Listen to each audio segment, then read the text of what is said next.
Alors, nous sommes donc aujourd'hui mercredi 3 à Darbet. Nous sommes d'Aflam de Souka.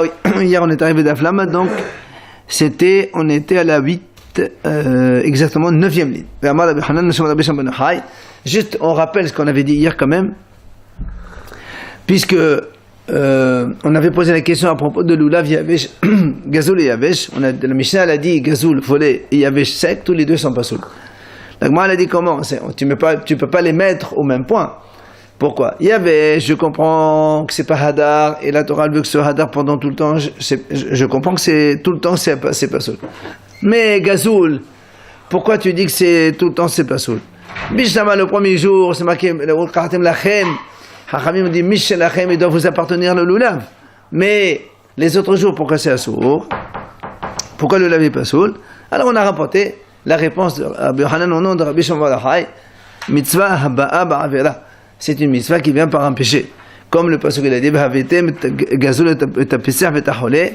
Et on a expliqué hier que Gazoul, on l'a mis au même statut que le Pisser. C'est-à-dire de la même façon qu'un animal Pisser boiteux, donc il restera toujours boiteux s'il a un défaut, donc c'est un défaut définitif. Eh bien, Gazoul aussi c'est pareil, c'est Gazoul définitif. Alors, on m'a dit, qu'est-ce que ça veut dire Gazoul définitif? Ça veut dire qu'il n'y a pas de possibilité de rattrapage. C'est quoi Alors, là, on a dit, il n'y a pas de différence entre avant Yehush et après Yehush. Alors, là, on m'a dit, Bisham avant Yehush, Adam qui a donc si quelqu'un il vole, quand quelqu'un, on parle de Gazoul ici, donc Gazoul, c'est-à-dire il a pris de force. Tu prends le lave de force de quelqu'un, tu lui prends. Alors si l'autre, il est avant Yehush, il n'a pas encore désespéré, il a dit je ferai tout pour le reprendre mon lulav, c'est sûr que ça s'appelle voler. Mais si c'est après Yehush, si on a entendu que le monsieur a dit allez tant pis, et c'est parti, ça veut dire qu'il avait Yehush. Dans ces cas-là, quand on fait Yehush, ça appartient au monsieur qui l'a pris. Alors pourquoi c'est pas soul? N'est-ce pas que donc c'est une mitzvah qui vient par un péché, et donc c'est la raison chez nous aussi c'est pareil. Ça c'est ce qu'on voit aujourd'hui. Il rapporte un autre enseignement de Rabbi Hanan au nom de Rabbi Shimon bar Yochai, comme quoi le gezel c'est assour. C'est marqué dans le pasuk qui Ani Hashem ohev mishpat. Il dit le pasuk, moi Hachem, j'aime la justice. Sonné gazel be'ola. Je déteste le gazel, le vol, dans Ola, dans le korban Ola. Ça veut dire, si vous voulez apporter un korban, n'apportez pas quelque chose de volé. Il dit, Machal, le melech vasav adam. Il donne l'exemple, un roi, she'aya over al bet hameches. Par exemple, donc ce roi-là, il traversait donc de ville en ville, et il passe par la douane. Il faut qu'il paie les impôts. Alors, Amala Abadaotenu Meches la Morsi. Il a dit à ses serviteurs, payez les impôts qu'il faut payer. Amroulo, ils lui ont dit, mais comment? Ils lui ont dit, ses serviteurs, mais à quoi ça sert que tu payes? De toute façon, ça va rentrer dans ta caisse. Que tu payes ici, qu'après ça revient chez toi. Donc toi, tu es le roi, tu n'as pas besoin de payer. Amalahem, mais Menil Medou, il leur a dit, moi je paye pour que les gens qui me voient, donc les voyageurs qui sont à côté de moi, ils me voient, ils disent, 6 mois déjà je paye, a fortiori qu'eux aussi ils vont payer, et donc personne n'essaiera d'aller fuir les impôts. Ça c'est l'exemple. Il dit la même chose.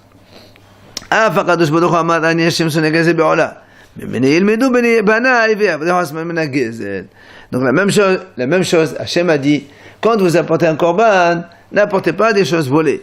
Pourquoi? De toute façon, voler, même si quelqu'un il a volé, avant voler ou après voler, tout appartient à Hachem de toute façon. Et là, Hachem a dit non. Comme ça, mes enfants y voient. Et il dit si déjà tout m'appartient. Et je demande quand même de ne pas apporter un animal volé. Eux, que ça leur appartient pas, a fortiori. Voilà donc comment on voit que le gezel, c'est pas bon. Et Manami, la Gemara rapporte un autre enseignement qui dit Amar Abeami, Yavesh Pasoul, mais Peneche En Hada, Gazoul Pasoul, Mishum Davalim Saba Avera. Donc, ça c'est un enseignement qui est donc comme le nôtre, Comme quoi Rabbi Ami il a dit, un lulav qui est sec, il est pas soul. Pourquoi? Parce que c'est pas hadar, c'est pour ça qu'il est pas soul tout le temps. Et le lulav volé, il est aussi pas soul tout le temps, mais pas à cause de l'achem et shelachem, à cause de mitzvah ba'avela. Parce que si c'était seulement à cause de l'achem et shelachem, ça aurait été interdit que le premier jour seulement, pas les autres jours. Mais pourquoi on a interdit alors les autres jours? C'est parce que donc, à cause de la raison mitzvah haba'a ba'avera. Uflira de Rabbi Yitzhak. Et donc cet enseignement, il va à l'encontre de Rabbi Yitzhak. Pourquoi? Amar Rabbi Yitzhak ben Nachmani Amar Shmuel. Car Rabbi Yitzhak, le fils de Rabbi Nachmani, il a dit au nom de Shmuel. Lo shanu. Pourquoi on les a mis ensemble? Qui ça? Parce que dans le sud d'Almara, on a vu que tout le reste ça s'associait. C'était la même raison, tandis que Gezel et Vayavesh, c'est deux raisons différentes. Il y a une raison ou... De toute façon, on est Gazoul Vayavesh. Après, on va voir Asherah Ve'edan et Dahat. C'est pareil. C'est pas pareil. C'est un Vodazara. Mais c'est non, c'est pas tout à fait la même chose. Non, Nechtam Dosho. C'est la même raison, on va dire. Tandis que là, c'est pas trop. Non. Donc, comme il a dit Rabbi Yitzhak, qu'est-ce qu'il a dit? Amar Rabbi Yitzhak ben Nachmani Amar Shmuel, lo shanu ela biyom tov rishon. Aval biyom tov sheni, metor sheyoseh beshaoul yoseh nami begazoul. Donc, ce qu'on a dit, nous, que le gazoul, il est interdit tout le temps, ça va en encontre de ce qu'il a dit Rabbi Yitzhak. Rabbi Yitzhak, lui, il dit non.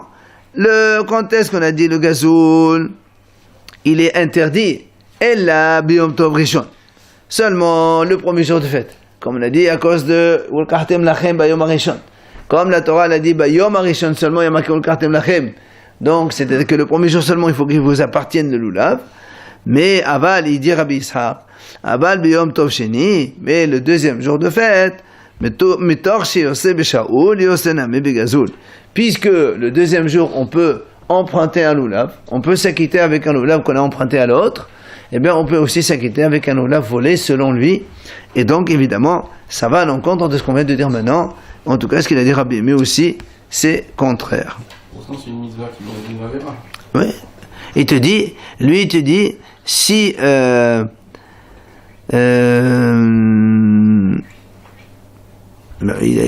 peut te dire que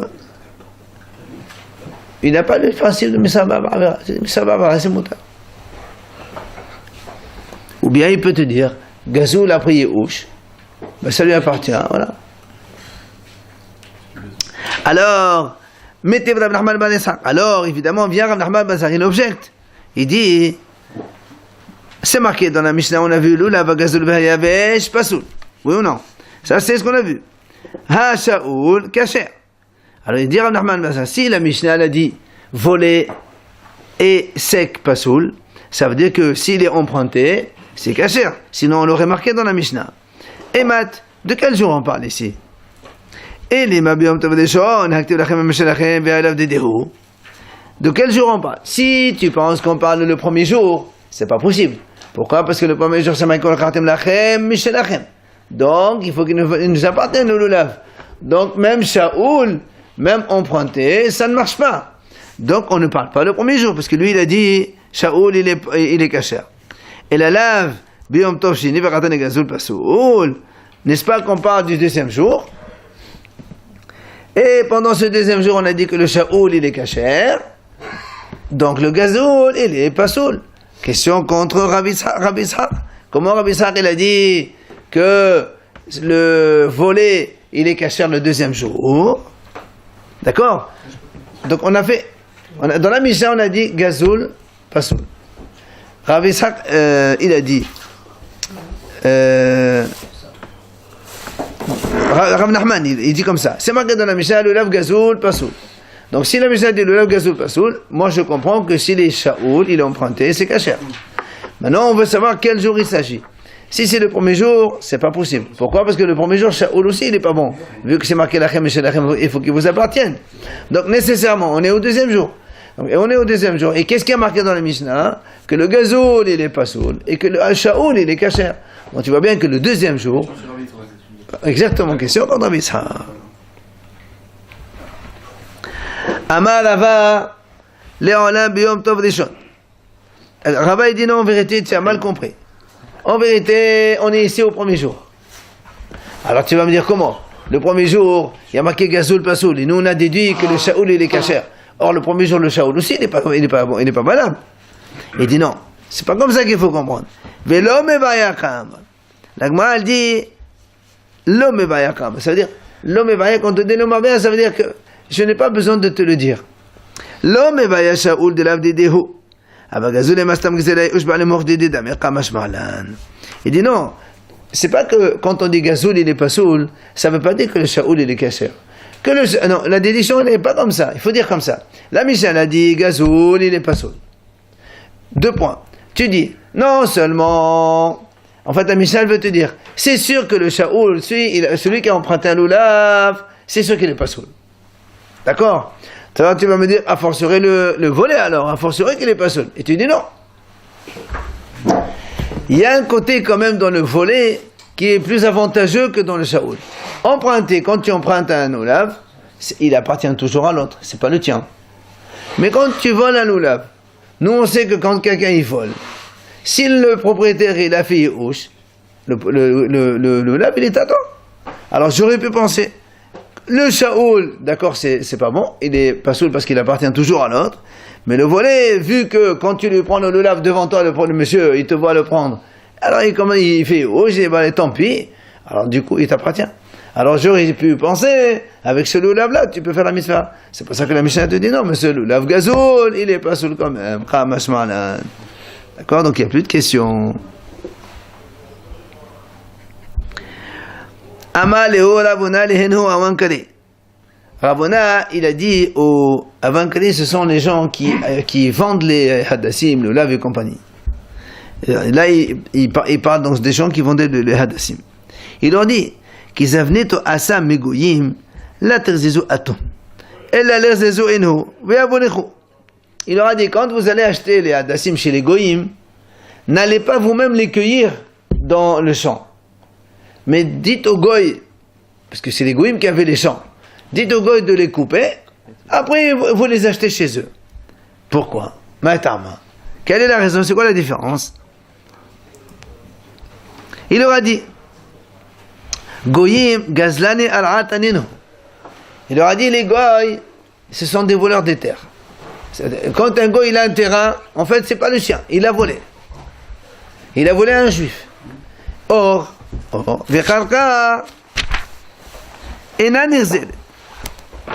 nous on sait qu'un terrain ça ne se vole pas. D'accord? C'est pas quelque chose. Quand tu voles un terrain à quelqu'un, le monsieur il va jamais faire Yéhouch. Mon terrain c'est mon terrain, un jour ou l'autre je le reprends. C'est pas comme tu me prends un vélo, une veste, un truc comme ça, et c'est bon, tant pis. Mais là, le terrain il est là, et et donc, il leur a dit comme ça, Ravuna, à ses paysans, si vous allez cueillir, donc c'est vous qui êtes les voleurs. Mais indirectement, si le goy lui donne, C'est ce que c'est pour ça. C'est aussi un voleur. Ah non, regarde ce qu'il dit, Elkar, l'exazoha enu. Comme ça, les goyim, eux-mêmes, ils coupent, ils cueillent le hadas. Et quand ils vont cueillir le hadas, qu'est-ce qui se passe?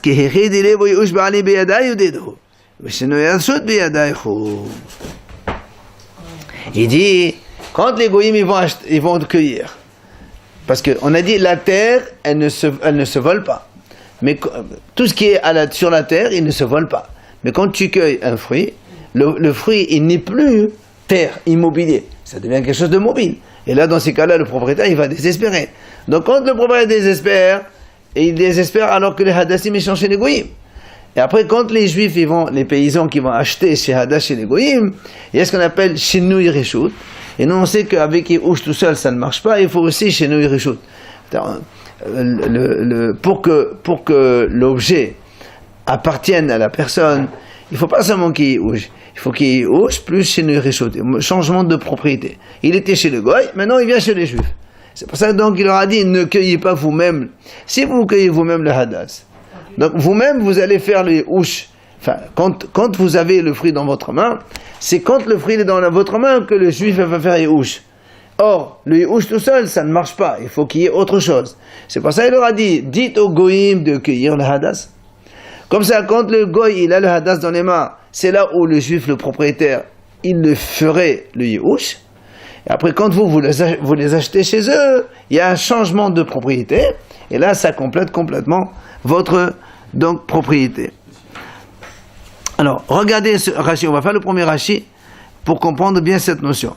Vekaka ena nirzelet Rashi dit. Klomar ena qinouya le gazlan bishum yi'ush.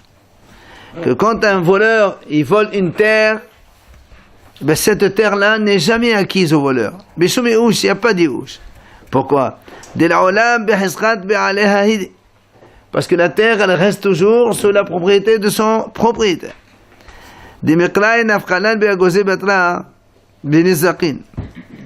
On a appris ça dans le Pasuk, dans Agosé Batra, dans Baba Kama là-bas, dans Nizakin. Ça, c'est la terre. Aval, il dit comme ça. Mishnetla Shaperi, dès qu'on a cueilli le fruit, avec Gezel, le fruit devient du vol. C'est un produit volé. Ve'atolsho hu gozlo. Et celui qui le cueille, c'est lui qui devient le voleur. Quand on vole un terrain, on n'a pas volé, on n'est pas encore voleur. Pourquoi? Parce que le terrain, il n'est pas à nous, de toute façon. Un jour, le propriétaire, il vient, il va rester dans son terrain. Mais quand on vole un fruit, quand on le prend le fruit dans notre main, il vient dans notre propriété, là, on est voleur. C'est pour ça qu'il dit, c'est pour ça que Ravona, il a dit aux paysans, que les goïms eux-mêmes coupent les hadassim du champ, du terrain, et après, ils vous les vendent à vous. Comme ça, ce soit eux-mêmes les goïms des voleurs, et vous, vous les achetez chez eux. Et alors là, et là, les propriétaires, ils ont donc complètement désespéré. Et donc, quand il y a eu les houches, c'est quand les hadassim, ils étaient chez les goïms déjà, quand ils l'ont cueilli. Et après, il y aura un changement de propriété entre donc les goïms et les paysans juifs qui achètent ça. Lui, il pense, et lui, il pense, donc c'est pour ça que Ravona, pourquoi il leur a dit ça? Parce que c'est vrai que nous, on sait que quand quelqu'un il fait ouche, normalement, on a acquis donc l'objet, ça y est. Et tu dis, Ravona, il pense qu'un yi'ush tout seul, ça marche pas.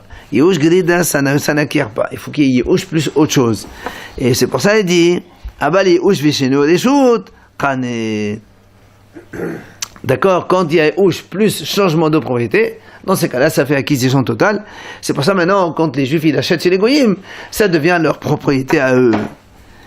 Mais, oui. Et même si on dit que les oush kane, mais ça il leur a dit, même si on dit que les oush seuls s'acquièrent, malgré tout, il leur dit Ravona aux paysans, si vous coupez le champ, c'est vous qui devenez des vrais voleurs. Et donc ça fait voilà pourquoi Ravona il a dit aux paysans juifs, ne coupez pas vous-même le hadas de la terre, laissez les goïms le couper, et après ils vous le vendent, après maintenant ça devient à vous et ça devient cachère. Ça appartenait aux juifs au départ, tu as dit. La terre, initialement. On a dit la terre ça se vole pas. Mais comme on vient de dire maintenant, les fruits ça se vole. Donc quand, imagine un goï, il vole quelque chose, le goï. C'est lui qui a fait le péché. Ok. Maintenant, nous quand on achète chez le goï, d'accord, on n'achète pas quelque chose qui appartient aux juifs. On achète quelque chose qui appartient au goï. Donc on n'est pas en train de voler, on n'est pas des voleurs, on ne vole pas le juif. On achète un produit volé. C'est pas un produit volé. Non, c'est pas un produit volé parce que la terre elle ne se vole pas.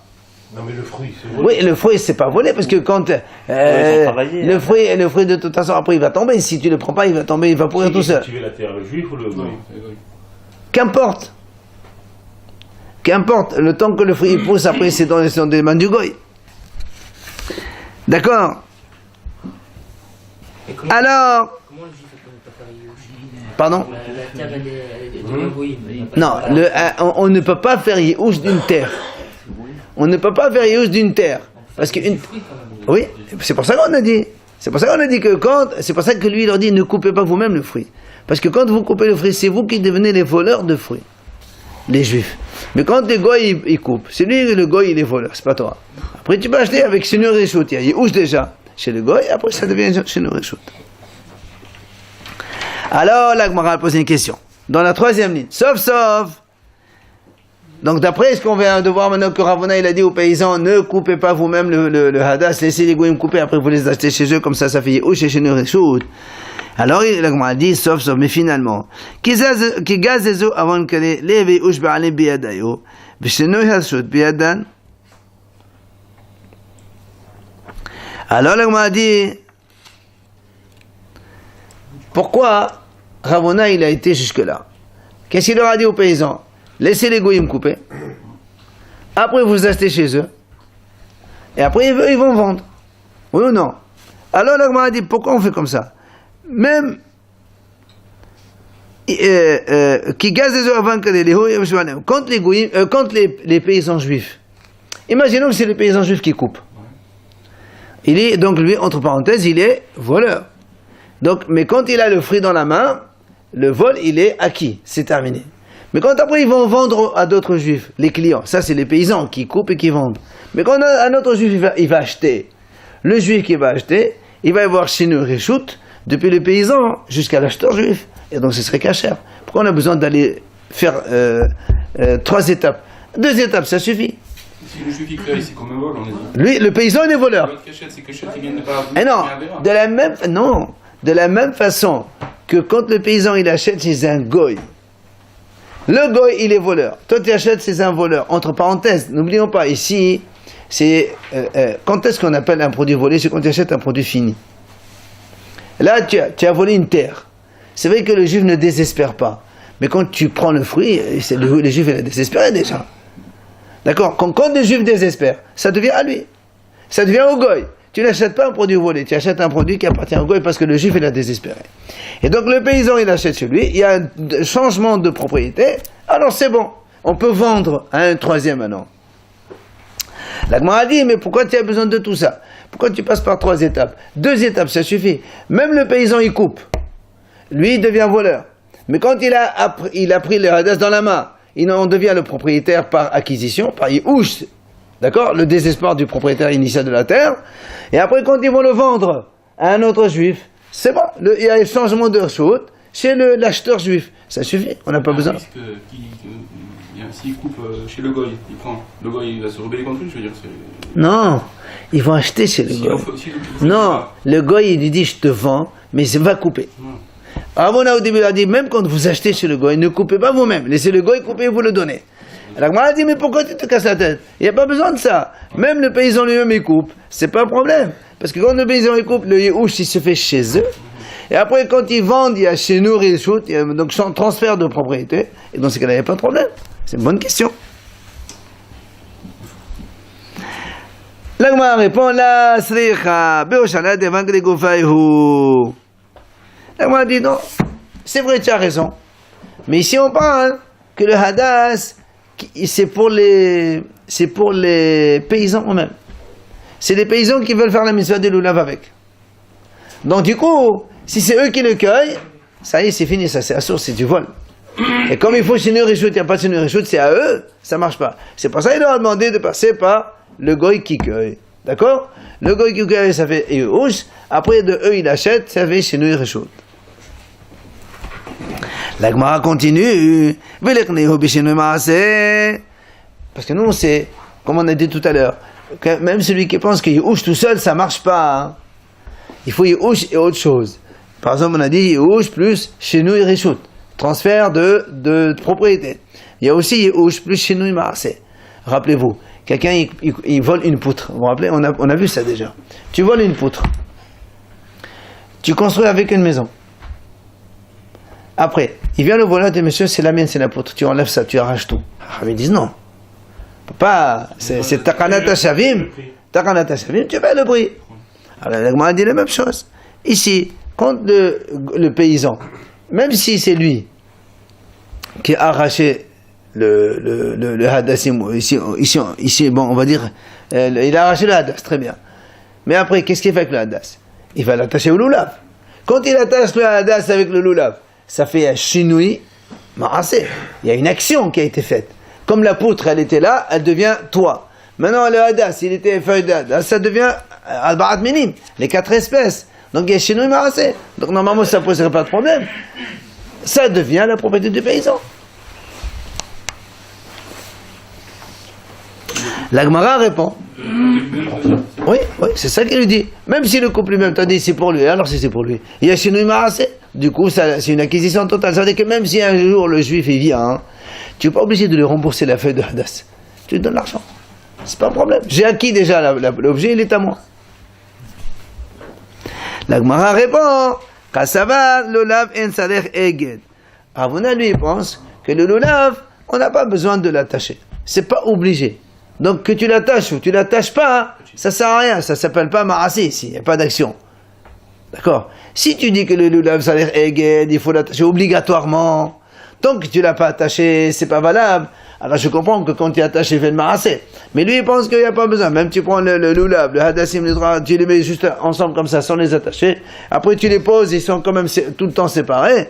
Alors, c'est pas un problème. C'est pour ça, lui, donc, il te dit, c'est pas une action.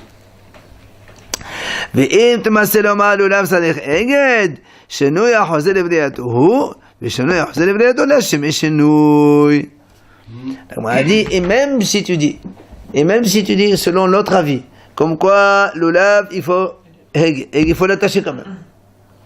Et donc ici, il y a chez nous, il y a un changement d'action, puisqu'il y avait hadas une branche, maintenant elle est attachée avec l'olab, ça change. Il dit non. Dans ce cas-là, ça s'appelle shinui ha'hozeh levriyato. Quand est-ce qu'on dit qu'on acquiert un objet volé par l'action? C'est quand l'action, elle le transforme complètement. On avait une poutre, tu l'as mis sur le toit, ça devient un toit. Tu ne peux plus enlever la poutre. Mais ici, le lulav, même si tu attaches, tu détaches, tu as ta feuille. Donc, c'est un changement qui peut revenir à son étape initiale. Dans ces cas-là, ça ne s'appelle pas un changement. Donc, c'est pour ça que Ravona, il a dit aux paysans, ne cueillez pas vous-même le hadas, laissez d'abord les goyim le cueillir, et après vous vous achetez chez eux. Parce que si vous le cueillez vous-même, même si vous faites un changement, en vérité, ce n'est pas un vrai changement, parce que ça se détache et ça s'enlève. La Gemara continue, là aussi, il y a aussi un autre domaine, c'est quand il y a Yehush, on a dit il y a chez nous Yerishut, transfert de propriété, il y a chez nous Ma'aseh, transfert d'action, il y a aussi chez nous Hashem. Si la chose, elle change de nom, comme dans la poutre, c'était une poutre, maintenant c'est plus une poutre, ça devient un toit. Et le nom il change. Alors la Gemara dit là aussi c'est pareil. Avant c'était hadas, une feuille de hadas. Maintenant, quand tu l'as mise dans le lulav, ça devient, ce qu'il a dit lui, ça devient un sha'ana. Le lulav, on appelle le sha'ana. Le hadas, on appelle le sha'ana. D'accord? Donc, il y a un changement de nom. Mais tu peux facilement le rechanger comme on a fait avant. Tu peux facilement enlever les feuilles aussi. Non, même si tu enlèves les feuilles. Le hadas, il a un autre nom. Il n'a plus le nom de hadas. Alors, il lui dit, monsieur, il dit, mais le hadas, de toute façon, on a toujours appelé au sha'ana, même avant. Puisque le hadas, pour nous, il ne sert à rien d'autre que pour le lulav. Sinon, donc, c'est rien. Donc, le hadas d'origine, il s'appelle déjà au sha'ana. Donc, ça ne s'appelle pas un changement de nom. Tano Rabbanan Chachamim nous enseigne. Deuxième ligne de la page. Souka Gezula. Ve'am sakech b'shut arabim. Rabbi Eliezer posel v'chachamim marchelin. Chachamim nous dit comme ça, Souka Gezula, quand quelqu'un il vole une souka, ou bien Mesaker Bershut Arabim, quelqu'un il fait un scar dans le domaine public, dans la rue, il fait une souka. Il fait une souka dans la rue. Rabbi Eliezer dit que c'est pas ça. C'est du vol. Quoi, dans la rue, c'est du vol aussi? Oui. Même Israël, il faut que ça. Alors, il faut comprendre quand même.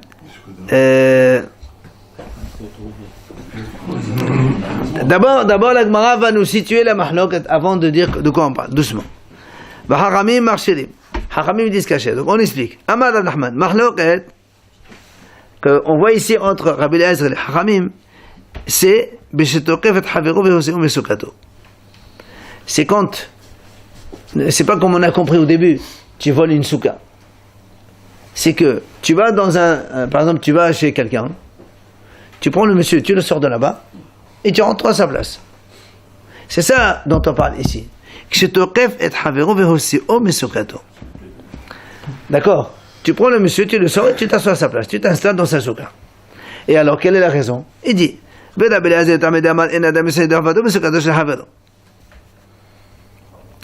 Eliezer, lui, rappelez-vous, on a dit, Rabbi Eliezer, on a dit avant, un homme ne peut pas s'acquitter avec la souka d'un autre. Rabbi Eliezer a dit, comme le loulav, il est emprunté, c'est pas bon, le souka chez Oula aussi, ça marche pas. Donc déjà, Rabbi Eliezer, pour lui, même si tu dis que quand tu sors la personne, le propriétaire, tu le sors de là-bas, et même si tu le laisses là-bas, de toute façon, tu n'as pas le droit de rester dans sa souka parce que c'est emprunté. Et lui, il dit emprunté, c'est pas bon. Maintenant, l'Agma a dit, mais quand tu l'as fait sortir, peut-être que maintenant, cette souka, elle t'appartient. Donc elle n'est plus empruntée. Pourquoi ce serait pas caché? Alors l'Agma a dit, hypothèse, première hypothèse, si tu supposes que le sol, ça se vole, d'accord? Quand tu fais sortir le monsieur, donc tu as volé aussi le morceau de terrain là-bas. Si on considère que la souka elle est volée, donc c'est une souka volée, de toute façon tout le monde dit que c'est pas sous. D'accord? Maintenant, et même si tu me dis que la souka, la terre ça ne se vole pas, et donc même si tu fais sortir la personne, fais ce que tu veux, elle est toujours à lui la souka. Oui? Donc on est dans une souka qui est empruntée. Souka sheulahi. Or, Rabbi Eliezer lui dit que même emprunter une souka n'est pas valable. Parce que Rabbi Eliezer dit chacun il doit faire sa propre souka lui. Il ne peut pas aller dans la souka de son prochain. Ça c'est Rabbi Eliezer. Vela banane. Alors quelle est la vie des haramim? Pourquoi les haramim ils ont dit que c'est caché? Vela banane est amay ou de amri adam yosei d'arvato besukado shahavelo vekaka ena nazelet besuka shulahi. Haramim ils te disent non. Haramim disent premièrement. Et c'est la halakha pour nous aussi. Adam Yosef Darvado, on peut aller dans une souka d'un autre. C'est pas un problème. La souka, elle peut ne pas t'appartenir. Elle est empruntée. Quelqu'un t'invite chez lui à manger, tu peux manger, c'est pas un problème. Et quand tu as fait sortir la personne, tu as fait sortir le monsieur, le propriétaire de là-bas, ça s'appelle pas que tu as volé la terre. La terre, ça ne se vole pas. La terre, elle est toujours à lui. Donc du coup, la souka, elle est toujours à lui. Donc si la souka, elle est à lui, c'est une souka qui est empruntée. Or, les hachamim disent, souka, je la mutadet. Oui. Qu'est-ce qu'on fait de Mitzvah Ba'avera? Pourquoi on parle là? Un mec il vient faire une souka, il vient, il sort, c'est quoi ce derrière? Où c'est que le mec il va sortir le mec, il va sortir. Très bien, je comprends. Ah, mais d'accord. La Mitzvah, il va le sortir, il prend sa souka et sa souka elle est bonne. Pendant un instant, j'ai rien fait, je devais sortir. Si on dit que la terre ça ne se vole pas, je n'ai pas volé. Non, je n'ai pas volé, puisque la terre ça ne se vole pas. C'est pas derrière comme tu dis, c'est pas joli, mais je n'ai pas fait de péché. Si tu me dis que la terre se vole, je comprends. La terre elle est volée, tu n'as pas le droit de faire. Mais les haramim me disent moi, je te sors de chez toi de la maison. Tu ne vas pas me dire que la maison elle va partir. C'est toujours ta maison. Elle ne se vole pas la terre. Donc même si tu sors la personne de là-bas, la terre elle est toujours à lui, la souka elle est toujours à lui. Donc finalement c'est quoi? C'est une souka empruntée. De force, on va dire comme ça, mais empruntée quand même. Les haramim me disent c'est motard. Aval, mais... Aval, Hachamim disent, mais Gazal Aisim Viseker Bahen, Devrei Hakol Elo la Demi Aisim. On m'a dit, mais si quelqu'un il a volé des feuilles de roseau ou de palmier, il a volé, Viseker Bahen, après il est parti faire le skar avec, Devrei Hakol, selon tout le monde, Elo la Demi Aisim. C'est-à-dire, selon tout le monde, il ne paye que la valeur des palmiers. Ça veut dire que, comme on a dit tout à l'heure, il a acquis ça à Biouch. D'accord, quand tu voles du truc, les gens, ça va, tu as volé, bah, tu vas payer le prix du bois.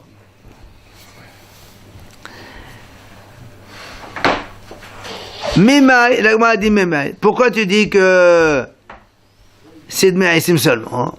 Il dit parce que Mitratani, Doumia de Sotarabim.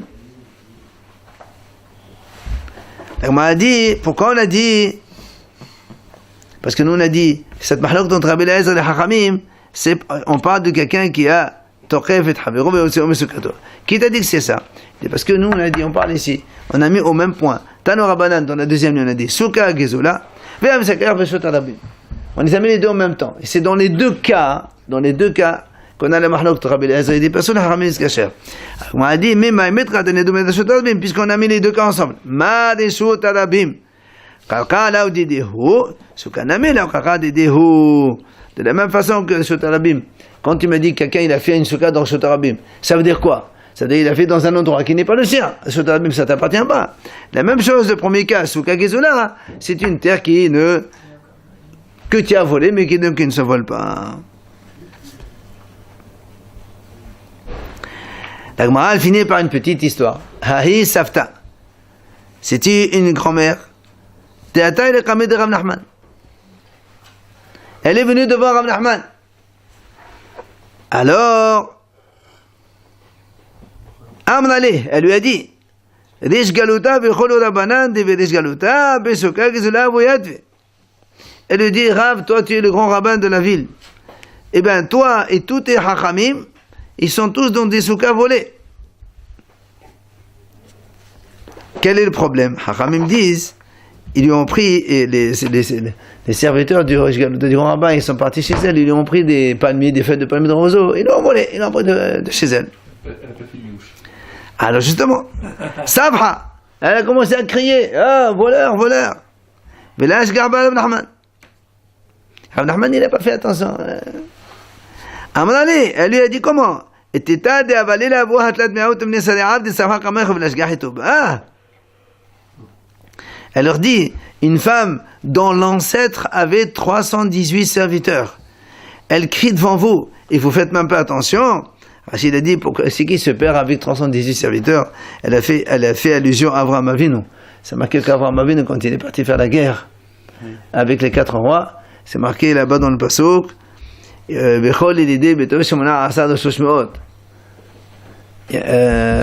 certains disent, en fait, c'est que Eliezer qui est parti avec lui, parce que la valeur numérique de Eliezer est 318.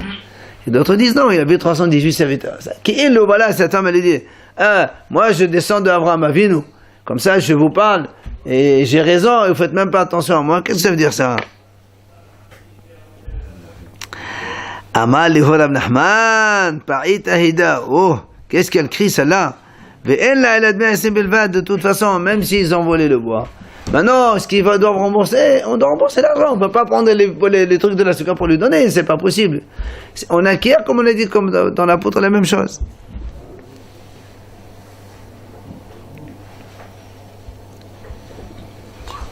D'accord? Hein? C'est ceux qui ont pris ça en demandé aussi. Apparemment, c'était la seule qui avait hein? Ouais, c'est vrai que souvent on raconte que les serviteurs, ils faisaient pas toujours attention. Les serviteurs, ils savent pas. Ils ont dit, allez, prends, ils ont trouvé. Peut-être pas. Je sais pas s'ils l'ont fait exprès. Bon, ça m'étonnerait quand même. Si ça que c'est assuré, ils l'auraient pas fait. Mais bon, ils ont fait ça. Ok. On arrête là, je crois. C'est bon, on arrête.